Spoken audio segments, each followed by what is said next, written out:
عزیزان گرامی، اہل بیت علیہ السلام اپنے ماننے والوں کو، اپنے در پہ آنے والوں کو اہل بیت علیہ السلام اس انداز میں دیکھنا چاہتے ہیں کہ جس انداز میں سلمان فارسی بن کر آئے تھے، واپس گئے تو سلمان محمدی بن کر گئے۔ حضرت ابوذر آئے تو عالم یہ تھا کہ لوگ انہیں نوکر غلام سمجھتے تھے۔ عرب کے بدوؤں کی ایک آواز پر ایک وقت میں جناب ابوذر کئی مقامات پر جایا کرتے تھے، لیکن جیسے ہی آل محمد علیہ السلام کی چوکٹ کی انہوں نے غلامی کو قبول کیا، اللہ نے اتنی عزت عطا کی کہ پیغمبر اسلام ختمی مرتبت نے ایک جملہ پیش کیا کہ زمین اور آسمان نے ابوذر کے جیسا سچا کسی کو نہیں دیکھا۔ سچوں کے گھرانے میں اگر کسی صحابی کو سچا کہا جائے تو وہ ایک عظمت کا حامل ہے، وہ ایک فضیلت کا حامل ہے۔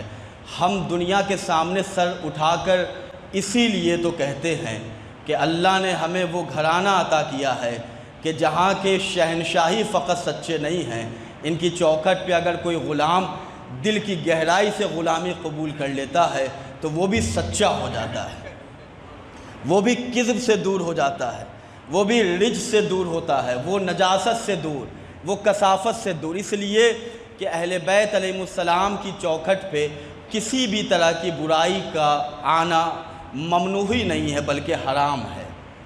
آپ دیکھ لیں، اہل بیت علیہ السلام کی چوکھٹ کی عظمت یہ ہے کہ اگر ہم اور آپ واقعاً کچھ درس فاطمہ حاصل کرنا چاہتے ہیں، واقعاً ہم اور آپ بی بی فاطمہ کی مجلس سے اپنی زندگی کو اس زندگی سے اس زندگی تک لے جانے کے لیے اتنا قابل بنا لیں کہ کسی مقام پہ ہمیں کسی سے ڈر اور خوف نہ ہو، تو ہمیں اہل بیت کی تعلیمات کو اپنی زندگی کا زیور بنانا چاہیے۔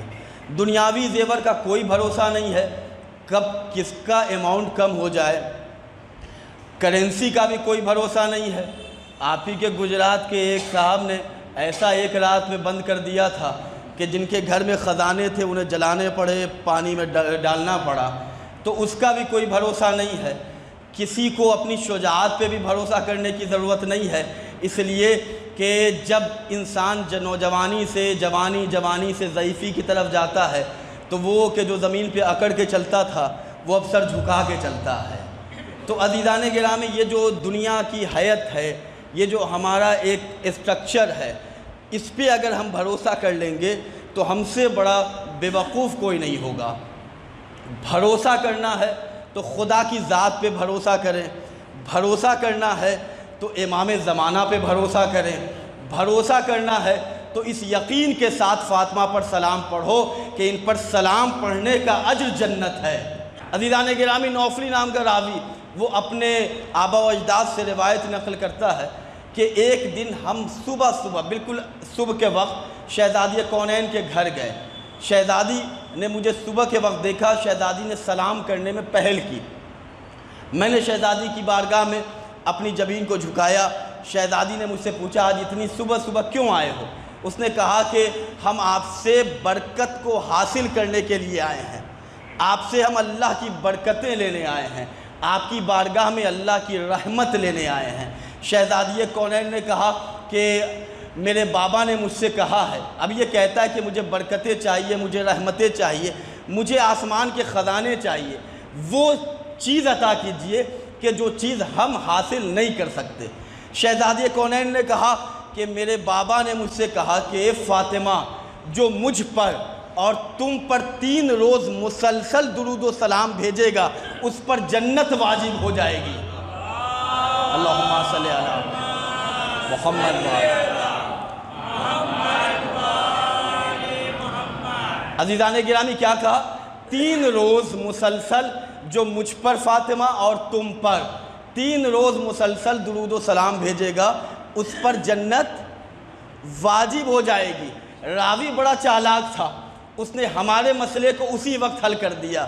پوچھا، شہزادی یہ بتائیں کہ آپ کی زندگی میں یا آپ کی حیات کے بعد بھی، توجہ فرمائے، جو نوجوان پیچھے بیٹھے ان سے گزارش ہے کہ صلوات پڑھتے ہوئے آگے آئیے گا، میں روایت مکمل کر رہا ہوں۔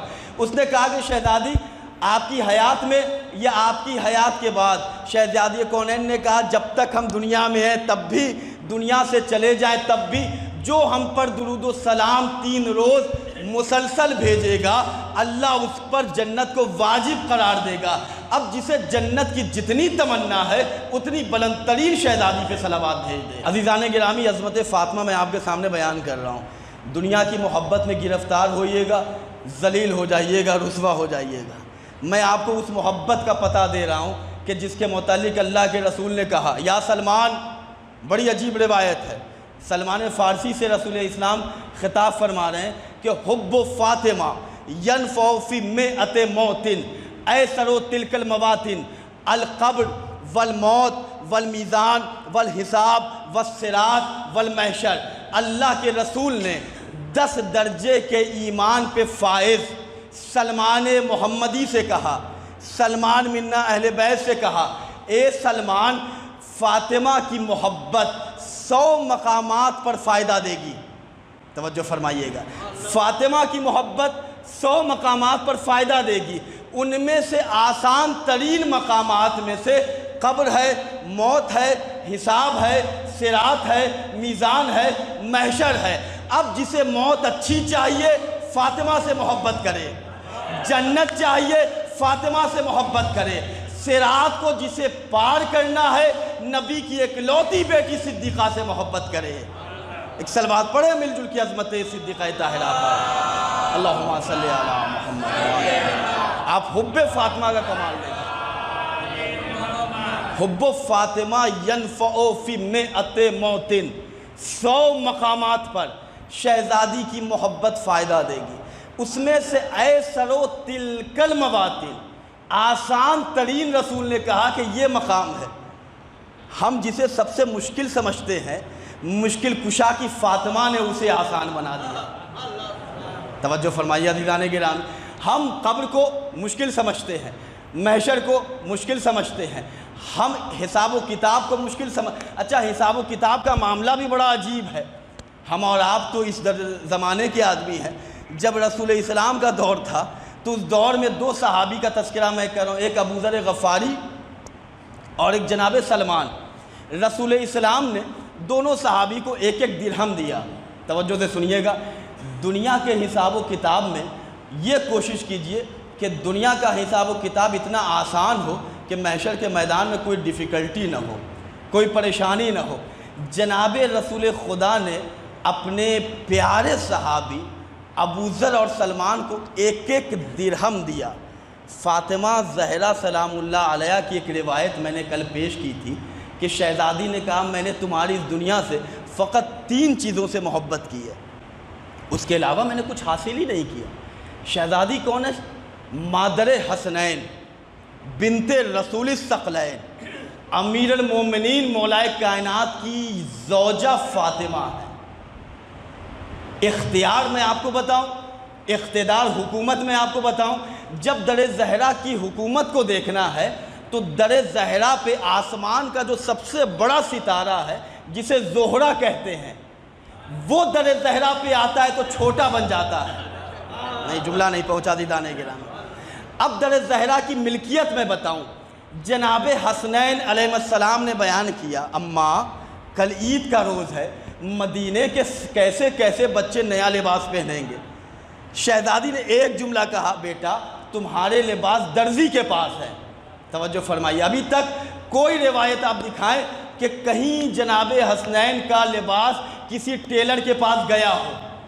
یہاں فاطمہ کی زبان پر جملہ درزی آیا، یا جملہ بدل کر کہوں صدیقہ کی زبان پر درزی کا نام آیا۔ آسمان کی جنت کا دربان رضوان، دیکھیے رضوان کا نام آ رہا ہے، احترام سے ان کو سلام کیجئے، اس لیے کہ جب جنت پہ جائیں گے تو انہی سے پہلے ملاقات ہوگی، وہی بالکل واچ مین ہیں۔ تو جیسے ہی صدیقہ نے کہا کہ تمہارے لباس کو جنت کا، تمہارے لباس کو خیاط لے کے آئے گا، درزی لے کے آئے گا، تو اب جو اس جنت سے رضوان در زہرا پہ آیا تو دق الباب ہوا۔ شہزادی نے پوچھا من انتا، تو کون؟ میں اقتدار فاطمہ بتا رہا ہوں، پھر میں درس فاطمی دوں گا آپ کے سامنے۔ شہزادی کا اقتدار زبان پہ آیا کیا؟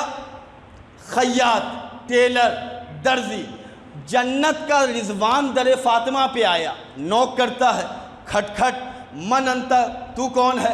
اس نے یہ نہیں کہا انا ملک، جملہ پہنچنا چاہیے عزیزان گرامی، میں فرشتہ ہوں، میں رضوان ہوں، میں دربان جنت، یہ کچھ نہیں کہا، اس نے کہا انا خیاط الحسنین۔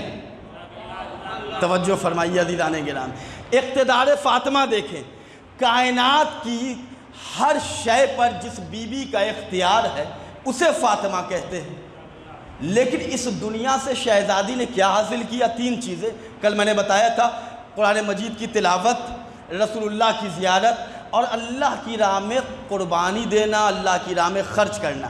اب اپنی شہزادی کی زندگی دیکھیں، ایک چادر تھی شہزادی کی، ایک بستر، ایک شہزادی کے پاس چادر جسے شہزادی رات میں بستر بنا کے سویا کرتی تھی، اور دن جب ہوتا تھا، سورج جب طلوع ہوتا تھا تو شہزادی کی زندگی کا زہد یہ ہے، ہم اپنے کو شیعہ کہتے ہیں اور آل محمد علیہ السلام کی قربانی کو ہم نے بھلا دیا۔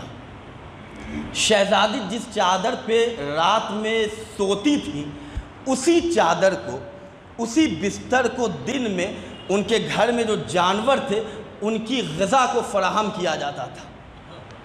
یہ ہے صدیقہ طاہرہ حضرت فاطمہ۔ آپ صدیقہ، شہیدہ، مغصوبہ، مقہورہ، مظلومہ کی قربانی کو یاد کریں، فضائل میں آپ کی آنکھوں میں اگر آنسو آ جائیں تو حجت خدا کے ظہور کے لیے دعا کیجیے گا۔ اس وقت بھی 18 سال کی زندگی میں شہزادی نے ہمیں فراموش نہیں کیا۔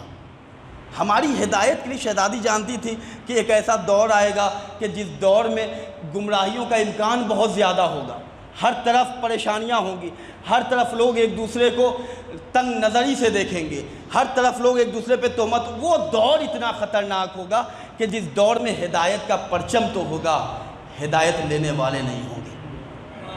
توجہ فرمائیں، صدیقہ طاہرہ نے اپنے چاہنے والوں کی ہدایت کا سامان کیا فراہم کیا ہے۔ شہزادی رات میں بستر پہ سونے جا رہی ہیں، رسول اسلام آئے، آنے کے بعد دیکھا کہ میری دختر نیک اختر صدیقہ فاطمہ انسیہ حورہ عذرا بطول بستر پہ سونے کو جا رہی ہیں۔ رسول اسلام نے سوال کیا، بیٹی کیا عمل انجام دینے والی ہو؟ کہا کہ بابا وقت نوم ہے، میں سونے کے لیے آمادگی کر رہی ہوں۔ رسول اسلام نے کہا بیٹی 4 چیزیں انجام دیے بغیر کبھی بھی سویا نہ کرو، 4 چیزیں انجام دیے بغیر کبھی بھی بستر پہ نہ جایا کرو، 4 چیزیں۔ شہزادی نے پوچھا بابا وہ 4 چیزیں کون سی ہیں؟ رسول اسلام نے کہا بیٹی بڑی جلدی سے پڑھ رہا ہوں، بیٹی 4 چیز یہ ہے کہ جب بھی سونے جاؤ تو ایک حج ایک عمرہ کر کے سو،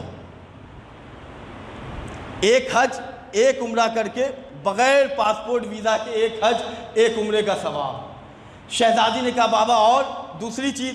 رسول اسلام نے کہا جب بھی سونے جاؤ تو حضرت آدم سے لے کر مجھ تک جتنے نبی آئے ہیں سب کو اپنا شفیع بنا کر سو۔ تیسری چیز رسول اسلام سے جیسے ہی شہزادی نے پوچھا، رسول اسلام نے کہا تیسری چیز یہ ہے کہ جب بھی سونے جاؤ تو کم سے کم مومن و مومنات جو دنیا میں ہیں ان کو راضی کر کے سو جاؤ، ایک قرآن ختم کر کے سو۔ شہزادی نے سوال کیا بابا یہ کیسے ممکن ہے کہ ایک رات میں حج بھی ہو جائے، عمرہ بھی ہو جائے، ہم سارے مومنین کو راضی کر لیں، ہم اللہ کے تمام انبیاء کو اپنا شفیع بنائیں، قرآن ختم کر کے ایک شب میں کیسے سویا جا سکتا ہے؟ عزیزان گرامی، جیسے ہی بی بی نے شہزادی نے بابا سے سوال کیا، شہزادی کونین کے بابا نے ہدایت کا وہ کوثر عطا کیا، کہا کہ بیٹی بڑا آسان ہے، اگر تم ایک حج ایک عمرہ کرنا چاہتی ہو تو ایک تسبیح 4 پڑھ لو، سبحان اللہ والحمدللہ ولا الہ الا اللہ واللہ اکبر، ایک حج ایک عمرے کا ثواب ملے گا۔ ہم پر درود پڑھ کے سویا کرو، تمام نبیوں کو تم نے اپنا شفیع بنا لیا، 3 مرتبہ سورہ توحید کی تلاوت کر کے سو، ایک قرآن ختم کرنے کا ثواب ہے۔ اس کے بعد سونے سے پہلے اللہم اغفر للمومنین والمومنات کہہ کے سو، گویا تم نے تمام مومنین کو راضی کر لیا۔ ایک صلوات پڑھے۔